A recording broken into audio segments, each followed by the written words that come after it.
Mon tour de lire. Mon tour de lire. Mon tour de lire. Mon tour de lire. Bienvenue dans Mon tour de lire.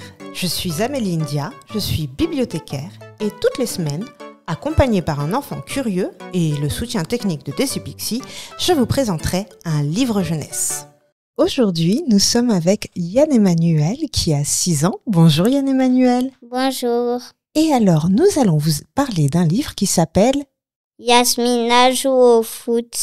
C'est un livre de Fatou Keïta qui est illustré par Chérif et qui est édité aux éditions Masaya. Alors Yann Emmanuel, est-ce que tu peux nous raconter cette histoire, ce qui se passe dans ce livre, s'il te plaît? Ok. Yasmina aime bien jouer au football, mais elle est une fille et dans son village, les filles ne jouent pas au foot. C'est un sport de garçon, dit-on. Et alors, qu'est-ce qui va se passer avec cette petite fille qui n'a pas le droit de jouer au foot? Je crois qu'elle a un frère? Oui, Il s'appelle comment? Yakou. Il s'appelle Yakou. Et qu'est-ce qu'ils vont faire tous les deux? Ils vont échanger leur maillot lors d'un match. Lors d'un match, tu te rappelles le match, il oppose qui et qui? Ils opposent les rhinos contre les buffles.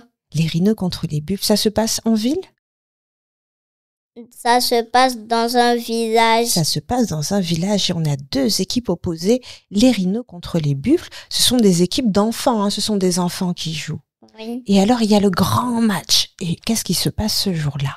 Ce jour-là, c'est les vacances scolaires. Et dans 2 semaines, il y aura un match des rhinos contre les buffles. Et ils s'entendent bien, les rhinos et les buffles? C'est comment l'ambiance entre les équipes, là?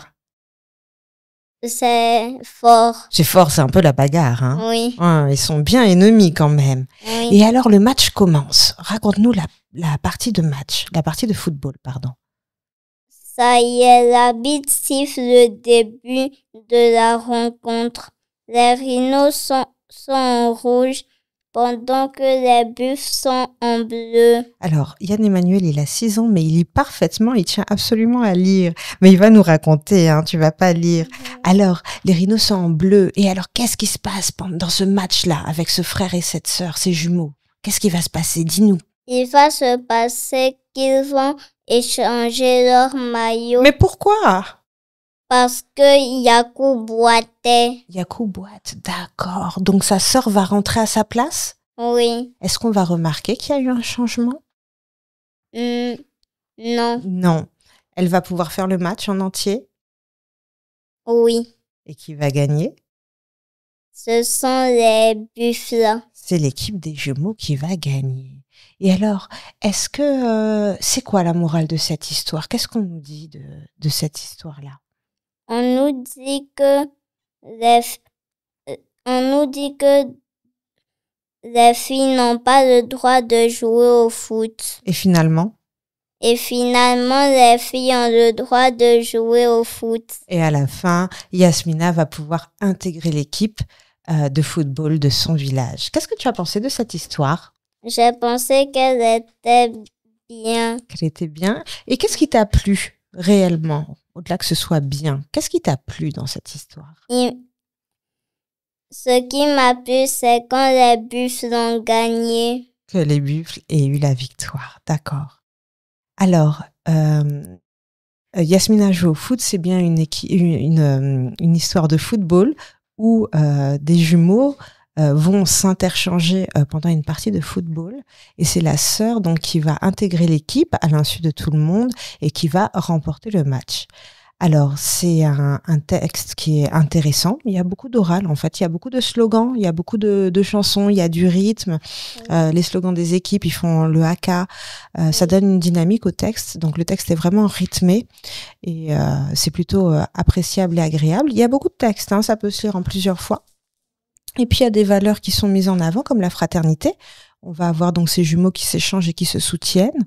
La solidarité et puis je pense l'aspect le plus important c'est cette histoire de sexisme en fait et que cette petite fille ait pu prouver à tout le monde que garçon ou fille en fait on peut jouer au football et on peut même gagner. Oui. Oui. Alors, est-ce que tu as une question à poser à Fatou Keita? J'ai 2 questions à poser. Tu en as 2, alors tu poses déjà la première, on y va. Pourquoi Yakou boitait? Alors, Fatou Keita, est-ce que vous pouvez nous dire pourquoi Yakou boite? Coucou Yann Emmanuel. Eh ben pourquoi Yakou boite? Ben si tu regardes bien, il a vraiment fait des efforts, il a couru, il a dribblé et il a marqué. Donc il a dû tirer très très fort avec la balle et bon et puis il s'est fait une petite foulure, voilà. Rien de grave, mais voilà, de toute façon il a marqué un but. Je pense qu'il était très très très content. Alors Yann, tu dis que tu as une deuxième question, on t'écoute, vas-y. La deuxième question, c'est pourquoi Yasmina n'a pas laissé un garçon remplacer Yakou? Alors, ta deuxième question, Yann Emmanuel, pourquoi est-ce qu'on n'a pas mis un autre garçon? Mais tu sais très bien que Yasmina voulait absolument jouer au foot, hein, donc c'était une aubaine pour elle. Son frère boite, il a mal, donc elle prend sa place et puis personne n'y voit que du feu. Et voilà, c'est une occasion sublime pour elle de montrer tout son art, de montrer que elle aussi, elle, une fille, peut jouer au foot. Voilà. Merci beaucoup Fatou Keita pour cette réponse. Merci beaucoup Yann Emmanuel pour ton magnifique résumé, ton explication du livre. On se dit à bientôt. À bientôt. Merci beaucoup et au revoir. Au revoir.